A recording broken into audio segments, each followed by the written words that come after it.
Welcome to Inside Analog Photography Radio Program.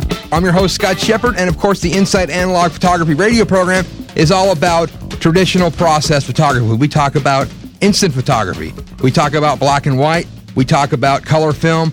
We talk about dry plate, wet plate, you name it, alternate printing processes, everything going on in analog photography. And of course, the Inside Analog Photography Radio Program is brought to you by Fujifilm over at www.fujifilmusa.com/professional, making life more colorful. Our friends at Richard Photo Lab, www.richardphotolab.com, DR5, www.dr5.com, Iger Studios. Check them out, igerstudios.com. And of course, Upstrap at upstrap-pro.com. Our media partners, www.apug.org, the Analog Photography User Group, the community for analog photography. Our photographic philanthropy partner, George Eastman House International Museum of Photography and Film, www.geh.org. Today on Inside Analog Photo, we're going to have with us Amy Postle. Amy is a editorial photographer out of New York City, also working in Miami, doing tons of great work, but the most incredible, beautiful photography of women, the most feminine stuff you'd ever see, beautiful work, great use of film, black and white, with the texture of the grain. This stuff is over the top. You really got to check out Amy's website. And of course, we're lucky to have her with us today, and we're going to be chatting about all things going on with Amy Postle. Amy, how's it going today? Great. Thank you so much for having me on today. Great to have you on Inside Analog Photo. Really cool to have you join us to speak about your work that is just stunning, amazing, beautiful photography, your continued use of film and support of the whole analog community, and this is just beautiful stuff. Thank you so much. It's really a pleasure to be on and a good honor. Yeah, thank you so much. So, Amy, let's chat about your photography to start with here. How would you classify what you're doing? Would you put yourself as an editorial position? Would it be advertising? What would you say your genre would be? Women? Yeah, I mean, that's kind of a weird general category, but that's kind of what it is. I mean, I shoot editorial, I shoot commercial advertising. My work goes across the board. It's just really, I guess, what it's about, and the voice of my work is so specific. The purpose of my work has always been to promote a sense of authentic beauty and encourage women to have a positive body image and great self-esteem and be fun, flirty, sensual, cinematic, but really speak to women. Whereas a lot of people that photograph women, it's sexier or a little bit more on the sensual side, that they're always gearing more towards men. Mine is definitely gearing more towards women. I want to have them look at the photographs and feel more confident or better about themselves or sexier or more confident in general. Well, definitely so, and I think that you're trying to bring out this empowerment in women and their bodies and how they, I think, can feel better about what they're doing and the whole image together. Do you find that you have a lot of individual female clients that are booking you to shoot just series of images of them? Yeah, actually in the last few years I've been getting booked a lot like that, which has been really kind of fun and exciting. Instead of shooting models or people they know they're there for a specific purpose to be in a magazine or in an advertisement or whatever, these private clients have been coming to me a lot more in the last few years, doing a lot of private portrait type work like that, whether it's a Valentine's Day gift for their husband or just something that they saw a picture that really spoke to them and they really wanted to have that same type of experience, which is kind of one of the biggest compliments I think I can get as a photographer. It's really exciting to know that women are interested in wanting to be a part of the whole photographic experience and that they really get me and really hear the voice that's coming through my work. Do you find that when you have individual clients come to you, are they looking for more of, Amy, do what you do, or are they looking for more boudoir stuff? I mean, what do you find that women are coming to you when they come as an individual client? Because I don't think you're really billing yourself as a portrait/something photographer. You do what you do. Do people come to you and say, I just want to book a session, I don't care what you want to make me do? Or do they come in with a predefined conception of what they want? I mean, I certainly don't bill myself as a portrait photographer. I mean, do I enjoy doing that type of work? For sure. But I would never look at the work I do and call it a portrait anyway. So I'll get emails from people saying, do you accept private clients? It looks like so much fun, it looks exciting, and I'd love to be a part of what you do. So when they show up to the shoot, it would be a very rarity that they would have any sort of preconceived notions of what they want me to shoot. They're usually a blank canvas, I'm open to whatever, just let me know. But beforehand, I'll give them a call or we'll meet up and I'll go over, this is kind of how it works, which is based on just talking to them and getting a feel for who they are. I always conceptualize an idea, be it somebody in a kitchen or some sort of like a scenario. So we can almost make it like a little mini movie of them. Or if they really want something where it's like a little bit more boudoir in the bedroom, so we'll focus on that. But I always try to come up with some sort of an activity to give them to do, and we'll kind of go over it almost like they're playing a role in a movie. And I'll give them really specific ideas and instructions so that they can come into it having this kind of a feeling that they're really almost like a movie star for the day. They get really excited, and it's really playful then. Do you direct everything per se, or do you take a woman and say, okay, well, here, let's put this outfit on and then go sit over there? And do you try to direct body movement and what they're doing? Or are you able to extract their feminine, sexy nature from them, from basically the environment and what they're doing? How much is directed, or how much is it that you're able to pull out the essence of that woman just based off of what they're wearing in the scenario that they're in? That's a great question, because that's so much a part of what I do and why I love to be a photographer and do what I do. It's for sure extracting who they are as a person.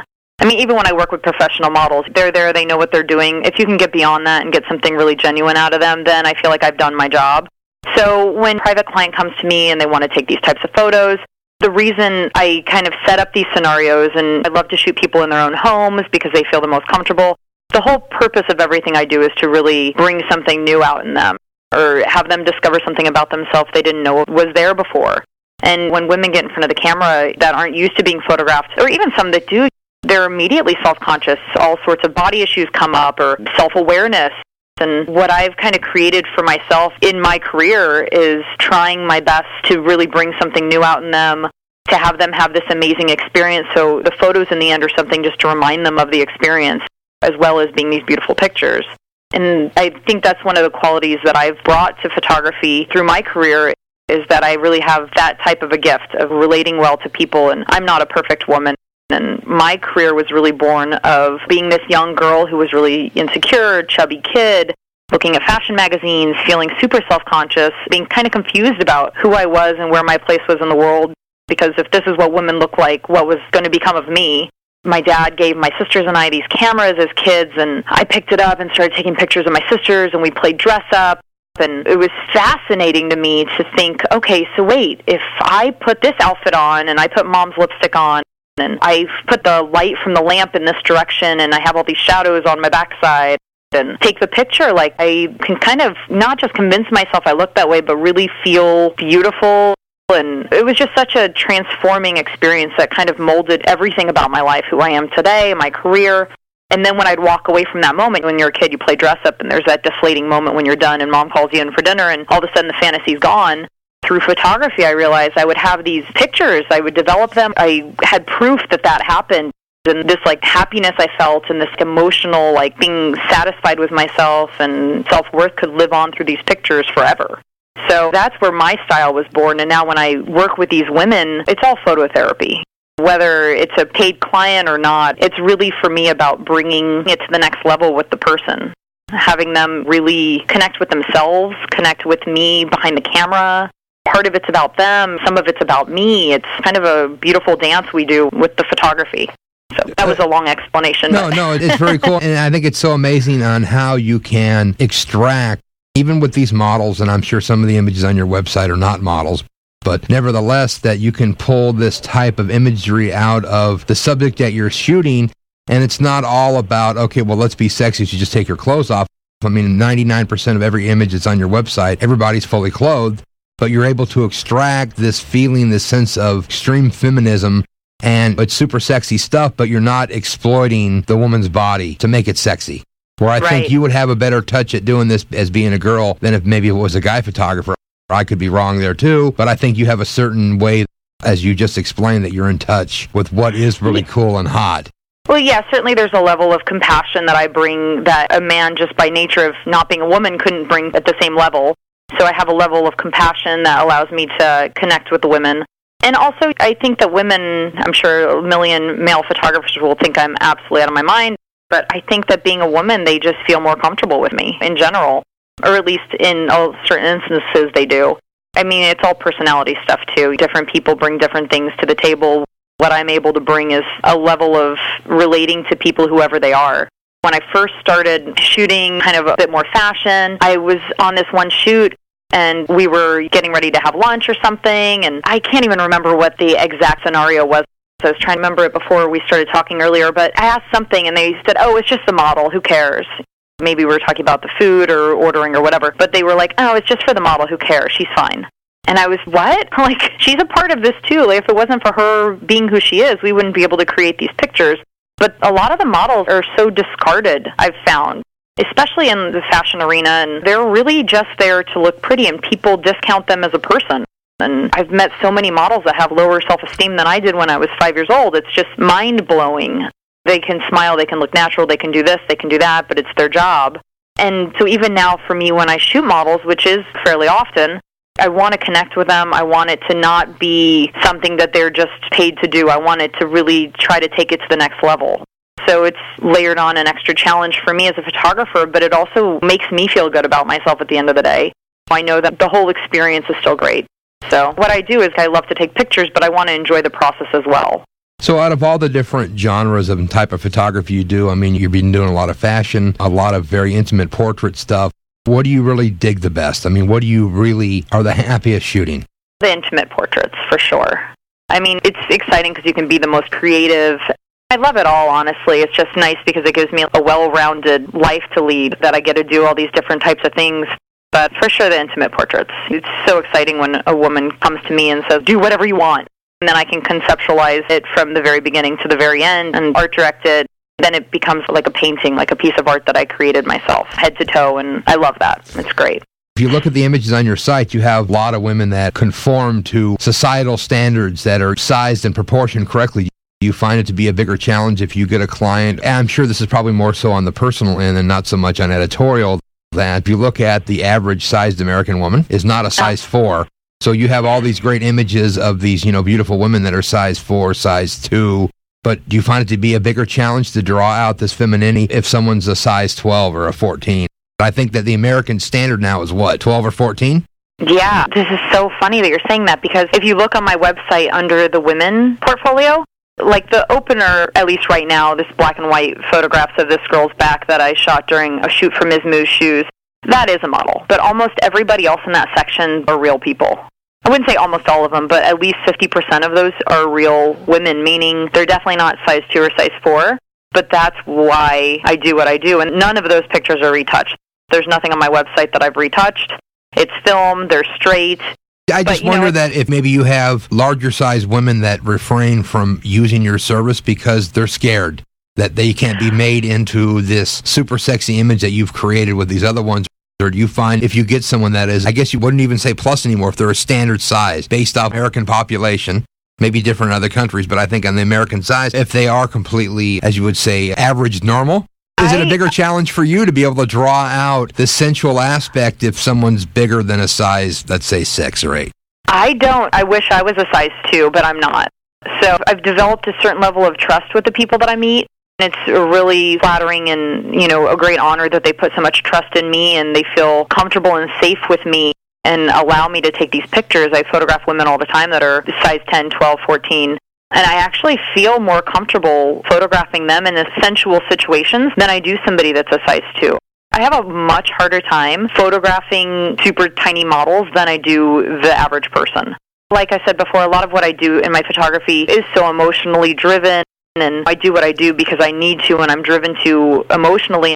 I find the average woman more sensual, beautiful, real than I find the size 2 woman. And I also have then those flashbacks to me as a kid and feeling such low self-esteem and such low self-worth, looking at these women that I never thought I could achieve that.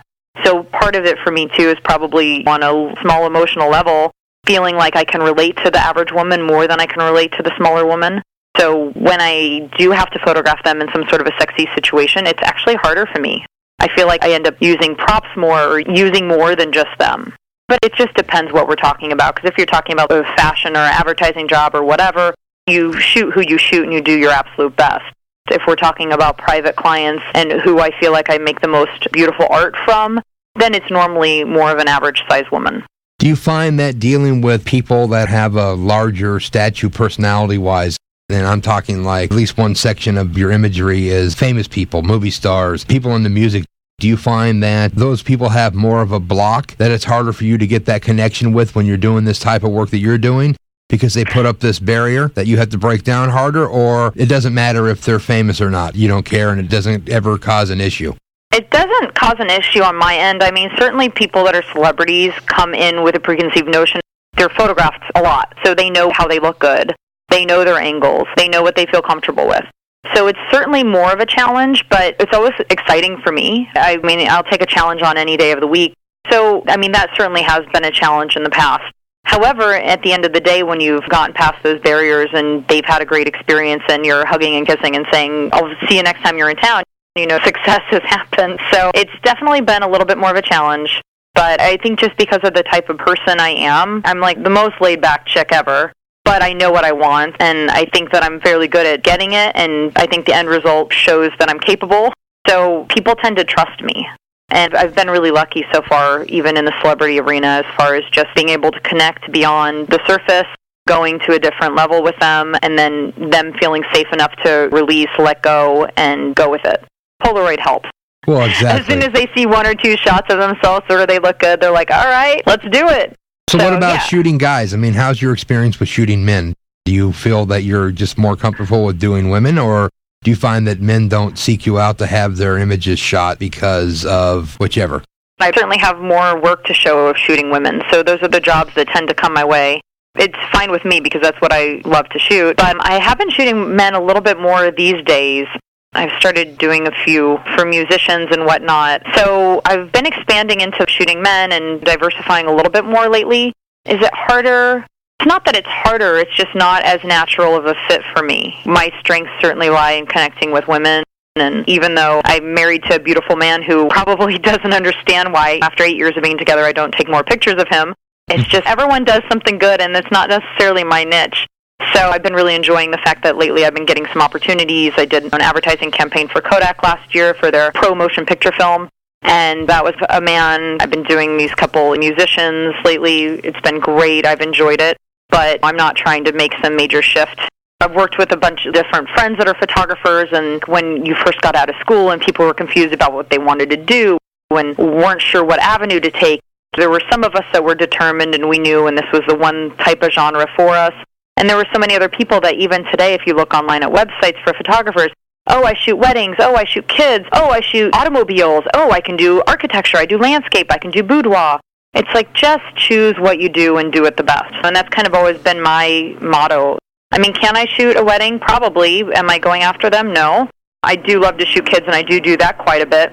But that's also connected with pregnancy and women, and that kind of flows all together out of what I do anyway. But could I go shoot a building? Yeah, but it's not going to be as good as the guy that does it regularly. Could I do food? I guess, but why would you hire me for food over somebody else that does it all the time? So can I shoot men? Sure. Can I do it great? I think so. But is that why people think of me when they hear my name? No, probably not. Well, exactly. Let's talk about some of your earlier deals. So I want to talk about the story about your dad giving you guys cameras. How old were you when you got your first camera and started getting into shooting this play photography and the high fashion stuff you were doing with your sister? Probably 4. I think 4 is the age I've come up with in the past. So, yeah, he gave us these cameras, and I still have it, actually. I remember putting our name on it and these little stickers and feeling like it was the coolest thing in the whole world. And it was 35-millimeter little film camera, and we'd take it to Venture, Kmart, and drop them off and get them processed. I definitely just connected with it immediately. I mean, it was fun to take. It was like, ha-ha, fun. You're snapping pictures. But then when I got that first roll of film back and the magic happened, which is still to this day, like the anticipation, I can't imagine being a digital photographer who never had the experience of film, because there's so many of them out there. They just don't even understand what that anticipation feels like. It's like Christmas morning. It's magic. It's like opening a birthday present. So we'd pick up the first-time film, looked at the pictures, and it was just like overwhelming, okay, this is it, feeling of like absolute magic. So how did that progress through your childhood and going through school? At that point, was it you always had a camera with you? You were taking pictures? Did you always take pictures when it was sort of dress up and fun time, more of a fantasy thing? How did the progression of photography go as you got older? It was definitely more fantasy for me. I mean, I'm still to this day the girl that has the Happy Snap camera in my purse at all times. I love that I got a camera phone, oh my gosh, but I'm not a documentary photographer. I mean, I am to a certain extent when I photograph women and I have them in a scenario and I, in a way, document them. It's like a small part of what I do. But for me, it was always really about fantasy. I liked creating these scenarios. I went through a whole phase where I made myself human paper doll clothes and painted them. And I liked making myself into these different creatures and characters, then having the proof afterwards on the film. So I started out doing these pictures of my sisters or myself or my little brother. Then it went to, I had all these ideas, and I think I was probably just too embarrassed to ask somebody else to do them for me. So I started taking pictures of myself, and a lot of that, too, was just looking in the mirror and not seeing what I saw in the magazines and really discovering that it was possible to get closer and feel more what I thought must have been average, because I saw it in all these magazines everywhere and pictures and billboards and advertisements and whatever. So I started really taking these pictures of myself where I felt like suddenly I was glamorous and I was beautiful and I could stretch my arms up high and take a picture and look how skinny I looked. So that was kind of the next phase, was turning the camera on myself. I got really into theater in high school, so then all of a sudden I had access to all these costumes, and it was just fascinating. So that was kind of the progression. It became my style really immediately from the time I had a camera. I mean, I always knew I had something there, but once I started photographing my friends in college, that was when I really knew I was taking it to a different level. I still always thought as a kid that maybe I'll just figure out what I want to do exactly. I don't think I really realized until later that I had figured it out.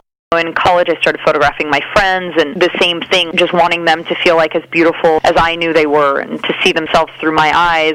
Then when I started getting the reactions to the work and I realized that I wasn't looking anymore, this was really it. Like, I could really do this. People were interested in the work and people wanted to see it and people were getting excited about it. I started getting published. Yeah, it was really just this natural growth of my style. And especially looking back now as an adult and a professional and thinking about it, it's kind of emotional and overwhelming.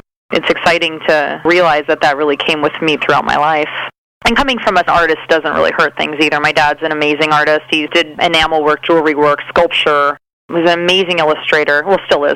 And then he got more into graphic arts and whatnot. But art was always such a big part of my life, and I was so encouraged to be creative. They never had any misconceptions that I was going to be a doctor or a lawyer. They always knew what was coming. So let's chat about that. You attended Brooks Institute in Santa Barbara. That's right. The same graduating class as Jose Villa, Leah McCormick, some other of our friends. Tell me about your time at Brooks, and let's chat now about that Brooks doesn't even have a film program anymore. So tell me about your experience at Brooks and working with these other folks and some of the stuff you guys had to go through comparative today. It's sort of Bummer City. I don't want to sound like I'm totally out of it, but I didn't know they didn't have a film program anymore. That's actually news to me. I think it's all digital now. I mean, from what I've heard. Wow, that's devastating. I don't know how much you got to go through RIT when you did your speak there, but if you look at RIT, used to have 100 darkrooms, right, or more. We were there a few months ago, and it's just like they've gone through with a bulldozer and just ripped everything out, and there's like a pile like, hey, you want an enlarger? Take one with you on the way out the door. Oh, no. Honestly, the RIT got snowed out. Oh, well, I didn't make it off the tarmac, so we're rescheduling it. I think they're trying to wait till the weather clears up a little bit. No, I mean, I got snowed out going for a job in New York today, so I think we're trying to plan again for March or April. But, yeah, I'm excited to see it. I've been up at Kodak a few times and spoken at Kodak. So Brooks, I loved my time in school. I mean, the first time I ever drove into Santa Barbara, I knew before I'd even been to campus that I was going to go there. I mean, I was so overwhelmed by everything about it. And then as soon as I walked onto the Montecito campus, which unfortunately is no longer part of the school, it was just so overwhelming and beautiful, and the people were cool, and they were doing cool things, and I loved every second. I think in the first day when you had to stand up and introduce yourself, I burst into tears out of excitement. So, yeah, I mean, I really took advantage of my time there, and Paul Myers, an instructor there still, who to this day I can give credit for so much of what I've achieved and accomplished. So, I mean, I loved it. I can't say a bad thing about Brooks. I enjoyed every second of being there. I loved being a student. I was very involved. I took advantage of every minute. If they would have let me sleep in the darkroom, I would have been there 24 hours a day. What's going on there now, honestly, I get the alumni updates, and I didn't realize there wasn't a film program there anymore, and it's so sad. I mean, when I went there, I graduated in October 2001, and when I was there, I had one digital class, so it's just amazing how quickly things change. I mean, I was dipping, dunking 4x5 film. I didn't even know that happened. So it's a real shame. I mean, if you're going to build the house, you got to lay the foundation first. And can I shoot digital now? Sure. Do I sometimes? Sure. But I know how to manipulate and get what I need out of digital because I know the properties of film. And I know what I'm missing in digital because I know the properties of film. It's so sad. But Brooks was great. I definitely couldn't say a bad thing about it. And if it wasn't for going to Brooks, I certainly wouldn't be the photographer that I am today. Did you know when you were at Brooks what you wanted to do, that you wanted to concentrate on being the girl's girl photographer? that you wanted to do all the cool girly stuff? Or did Brooks sort of help you define what you were doing? Or did this happen when you left Brooks and split to New York City? I mean, I connected with some of the teachers there. I was so into being there.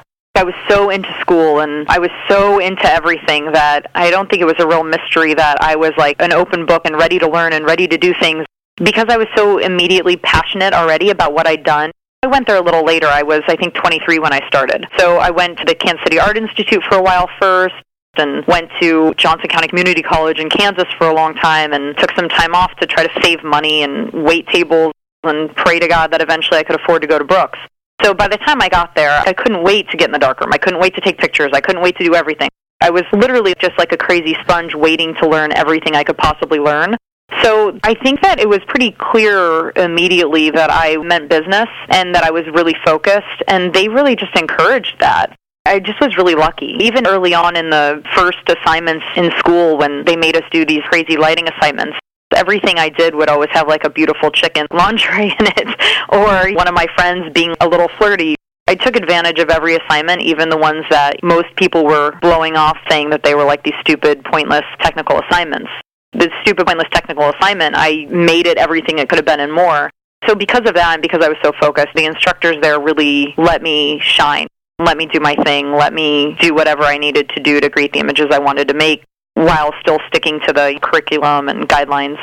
So my style really developed in school. I mean, I always knew I wanted to photograph women, and I always had that from growing up and having that be my focus. But then once I figured out how to technically make all these ideas happen, and I always knew what I wanted it to look like, but when I got to Brooks, they taught me how to make it look that way, and that's when my style really took off, because I figured out how I could push and pull film and what grainy film was. I never even knew that 3200 speed existed in the world. At Brooks was when I really figured out just how to make all these visions come to life and how to really make my work what it is. So I definitely left there with a very defined style that has only grown with experience. What I do today is really the same thing I was doing there. It's just now I have more experience doing it. But it was terrific. I mean, I loved it, loved Brooks, loved Paul Meyer, so shout out to him. So let's get geeky now that we've got a little bit inside your mind and what you're doing here and creating this fabulous photography. Let's talk about the gear itself. What are you shooting for camera-wise? What do you like gear-wise? Sure, I am shooting a Hasselblad 501C. It's older than me. His name is Tom, and that is my go-to, Hasselblad. I have two of them. They're fantastic. 120 back. That's interesting that you named your camera after a man. So tell me about the thought of that. You know, a lot of people and a lot of girls I know name their cars, and a lot of times they're women names too, but you have a Blad, and you named him Tom. Because the first time I ever used a Hasselblad was in Tom Tarnowski's class at Johnson County Community College in Kansas City, where I'm from, and he was the instructor that taught me that camera. He was just so great, and I had all these great memories of being in his classes, and he was nurturing and amazing to me before I took off to go to Brooks. And during all those years where I wished I could afford to go to a different school, and I didn't, he let me do my thing there. So I was kind of just like a shout-out to him. He was terrific, and hopefully he's doing great things these days. But I had to name it after him. Got to give credit where credit's due. That's cool. So we got the Hasselblad. What's your favorite piece of glass on the Hasselblad? I shoot 80 millimeter. I mean, I have a 50, I have a 120, but I shoot just a good old 80 mostly. Yeah, it's funny. I know a lot of people are so tech-savvy. I have the equipment that I use, and it works for me, and I love it, and I go with it. I'm not the person that's going to pick up all the techie magazines and run out and buy the next hot thing. I'm kind of a little bit old-fashioned. I'm a bit of a creature of habit. I have tools that work so well for me that I just, like, if it's not broke, don't fix it. I also do have a Mamiya 645. I've got my old Minolta X700, which I still love if I want to shoot 35. I love Polaroid cameras. I shoot with a Holga nonstop, but the Hassi's the way to go for me. Very cool. So do you do any 35 millimeter or very limited? Pretty limited. It's just a different thing. My camera, I look down at the viewfinder. 35, it's up at your eye level. So it's a different experience for me, obviously a different way of shooting. I do shoot it sometimes because I do love the Kodak T-Max 3200 film, and it doesn't come in 120. So I want to shoot that film, I'll shoot 35. Or if I want to just feel like a little bit more loose and have it feel a little bit more documentary and playful, I'll shoot 35. But I'm pretty focused on shooting 120. Let's get into emulsions here. What's your favorite film and why? Well, two films. When you look at my work, you'll see I obviously love black and white. So I shoot Kodak TX400. favorite film ever in the whole history of the universe. And the other is when I shoot color, I do Kodak 400 VC. When I want richer colors, which I usually do, my style tends to be a little bit more rich and vibrant and painterly. But when I do pregnancy portraits and things that I want to feel more natural, I'll do the Kodak 400 NC. So Tri-X, you don't even have to ask if anyone's ever shot a roll of Tri-X. They know why it's my favorite film. It's just the most beautiful film. There's so much flexibility in the emulsion and just the way that you can handle the film as far as like over-exposing, pushing and pulling and being able to blow out highlights or really capture detail in the shadows. And it's just a beautiful film. I mean, the grain is beautiful. It's probably not the most technical way to describe my love for it. It's just a beautiful film. And I've shot that throughout the years, and it's served me well. Kodak 400 VC, also similar reasons. I love overexposing it, and the colors, they're just these warm, lush, rich colors that you can get from it, and it still has pretty fine grain, even though it's a 400-speed film. However, if it's underexposed, you're still going to maintain details in the highlight and shadow. It's just beautiful. They're both really flexible films, and pretty much everything you've seen from me has been those films, with obviously a few others thrown in, but for the most part, those are the two films I shoot. So are you souping and cooking everything yourself? Do you send it off to a lab? Who are you using? What do you do? Yeah, I wish I was doing it all myself still. I did for years. I mean, not the color, although I printed color for a long time. Yeah, my passion for black and white darkrooms, however, runs a lot deeper. So up until probably a year and a half, 2 years ago, I was trying to get in the darkroom still once every other week, at least process my own black and white film, although then I'd send it out, and then life got busy, and it doesn't happen anymore, which I'm grateful for. But on the other hand, it's not the same experience when you're not getting your hands wet with the film yourself. So now I'm sending it out. I send everything to Manhattan Color Lab in New York. Nothing fancy, but they do a great job for me. I send the film there, and they do everything straight to high-res scans. So, yeah, they do a good job. So talking about that, well, there's a couple of things I want to chat about, but let's get to this one first. Have you incorporated a hybrid workflow now, or is everything still traditional, where if it's going to be black and white, it's a negative, a proof, and then a fiber print, or is it all scanned now and you go from there? Yeah, I'm doing everything hybrid. A year and a half ago, Kodak invited me to be a part of a panel at Photokina speaking on the subject, digital versus analog, and also do you actually work hybrid, or how do you do it? And at the time, I was the one person on the panel. It was 4 men and myself. I was the only person saying, absolutely not. I do everything, contact sheets, the client orders the print, I send them the print, they do whatever on their end, that's the way I do it. Since then, things have changed. As people push more and more towards digital, one way to be able to convince them to let you to continue to shoot film, or at least an easy way to convince them, is by offering to deliver it digitally anyway.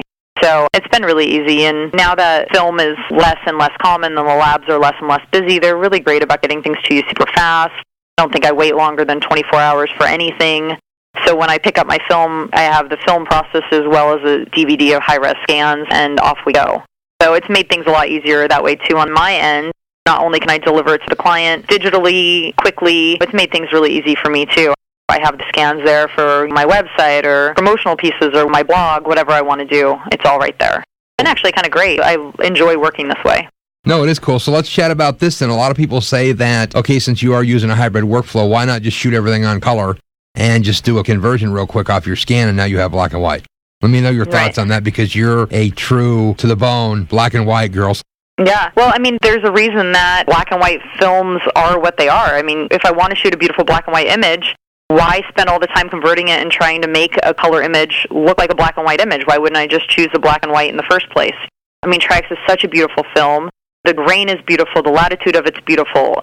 I mean, sure, color films are also beautiful, great, whatever. I know a lot of people color convert, but I'm a photographer. I'm not a digital technician. When I compose an image and I take a picture, why not do it in that one step? I mean, that's one reason anyway. A lot of it's emotionally based for me, what I do. So I just would feel like a fraud. For one, it's like people that shoot digital and try so hard to make it look like film. Well, why don't you just shoot film? It blows my mind. I just don't get it. If I want to shoot black and white, I shoot black and white. I'm one of those people that I see in black and white. I conceptualize in black and white. If it was up to me, the whole world would be black and white. So when I want to shoot black and white, that's what I shoot. And also at my fingertips, I have these beautiful films like the TX400. So if I have that as a tool to use, why would I use something else and then try to fake it and fudge it and make it look like that? Go to the tool that's the best tool to use in your toolbox.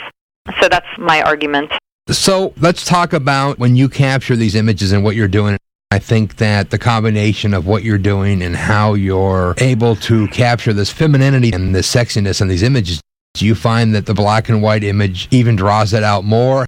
Since you're shooting the blad, you can switch backs real quick. So is it like, I'm going to nail this one in color and I want to shoot this in black and white? Have you done a comparison to see, or do you think yourself that the black and white stuff adds even more timeless femininity to the images and makes them even more sexier than a color would?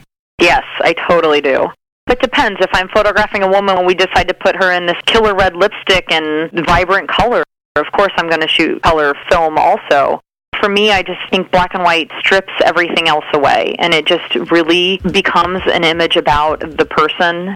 Instead of the clothes, instead of the color, instead of the surroundings, I feel like it's just more honest. It's more raw, it's more honest, it is more timeless. And just from an emotional level, since that's where a lot of what I do comes from, it just speaks to me more. As a woman, as a photographer, I feel like also from a viewer standpoint, there's something about black and white that makes you feel like you could be a part of it, or it's like a place that you want to go. Whereas color is more reality-based, and it's here and now and what's happening, and that is what the world looks like. For me, photography is about creating a fantasy for people, and black and white speaks to that for me. Really, I feel like it helps really create that fantasy and takes every layer of what you would assume is your reality away from it and makes it its own separate little moment. Very cool. So let's chat about some of the stuff that you haven't got to do and things that you're looking forward to in your photography and getting out your thoughts on what kind of images that you want to create that you haven't actually had a chance to do.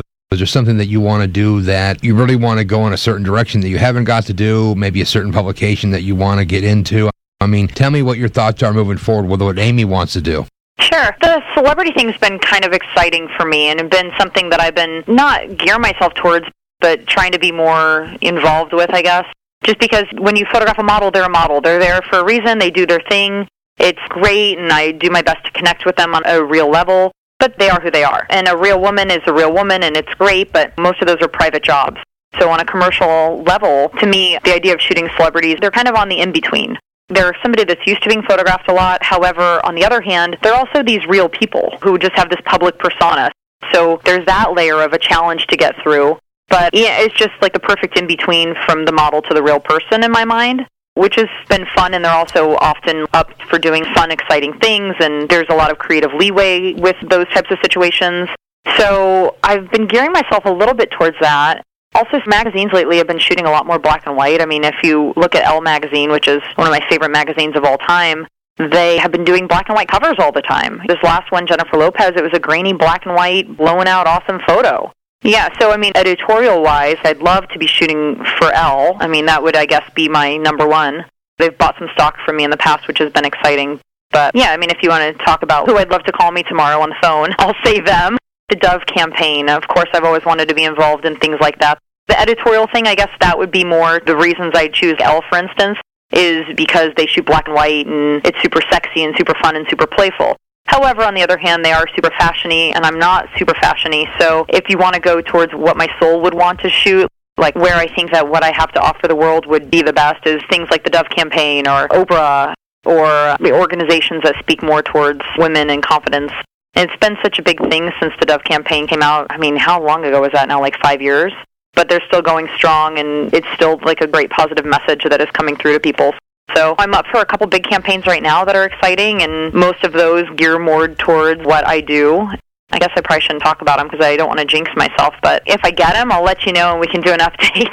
Cool stuff, and I think from all the photographers that I've been speaking to for over the years, it's just the body of work that you have and how you can actually pull out this femininity, and these images with these women that you're shooting are just incredible and much better than I've seen by anybody anywhere. Oh my gosh, thank you so much. What a nice compliment. Why don't you tell people where they can look at your website? They can really check out what you're doing. I'm sure when some of these people are going to see this stuff, even if the photographers are going to want to book you for some kind of session at least. And I know that you've got a blog. There's a cool podcast on the Kodak's website that you did some video pieces with them so they can see a little bit of that and some of your thoughts. But where can they go look at your work and what you're doing? Sure. Well, my website's the best place to start for sure, and that's amypostle.com, which most people spell my last name wrong, so I'm going to spell it for you. It is www.amypostle.com. So L-E, not A-L. And from there you can link to my blog, which is blogspot.amypostle.com. Also, there's an Amy Postle fan page on Facebook, of course, because that's where the world is going, which is kind of hilarious that I even just said that, but it's true. Yeah, those are the places to find me. You can email me directly, amy@amypostle.com. I have commercial representation in New York with judithmillerinc.com, but people want to email me directly, by all means, please do. Yeah, check out my website and hope to hear from some of your listeners. Feel so lucky and excited to have been on today. No, I think it's great. I think people definitely want to talk with you, and I think that there's a lot of people that really would love to see how they do this. So it's probably time that Amy starts doing some workshops. But I think that you can tell people what you're doing, and we chatted about what you're doing, but doing it is a different thing. Your style and technique has been evolving for many, many years. Yes, that's true. Something that's hard that you can just go in and replicate, because doing this is like a 4-year-old kid on. It's hard to put all those experiences and all these things that you've been able to accomplish yourself into some 2 or 3 day class or even a 2-hour gig or whatever. Yeah, I mean, there's certainly a lot of levels to who I am and what I've done, and I have done a bit of teaching and workshops, and when I was at Brooks before I graduated, I helped develop their summer program for students, which is still going strong today. I taught that for a couple years, and I've done some private instructional type things. I worked a long time with kids with Down syndrome and also taught kids that had cancer and other serious diseases.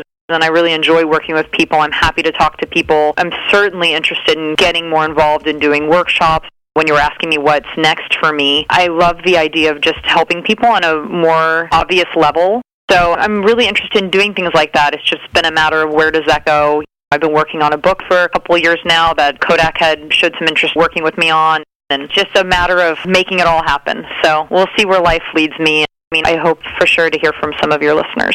No, this is great. We're definitely going to chat again. There's a lot more stuff that we got to talk about, but I do appreciate the time today, Amy. Beautiful, beautiful photography, and it's just cool to get the chat in. We definitely look forward to talking again real soon. Awesome. Thanks so much, Scott. I really appreciate it, and all the best to you. Well, there you go. Amy Postle, beautiful photography. What an inspiration to other people that want to shoot film, do all this beautiful work. Her work is so feminine, so sensual. It's just unbelievable, over the top. You really need to check out Amy's website.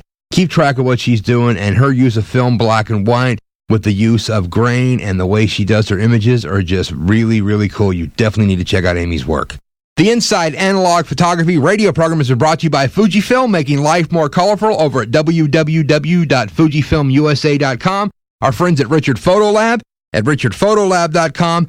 DR5 over at www.dr5.com. Iger Studios over at igerstudios.com. Upstrap at upstrap-pro.com. And of course, our media partners, APUG, the Analog Photography User Group over at www.apug.org.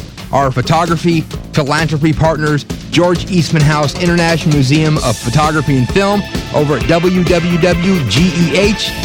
I've been your host, Scott Shepard, here on Inside Analog Photography Radio.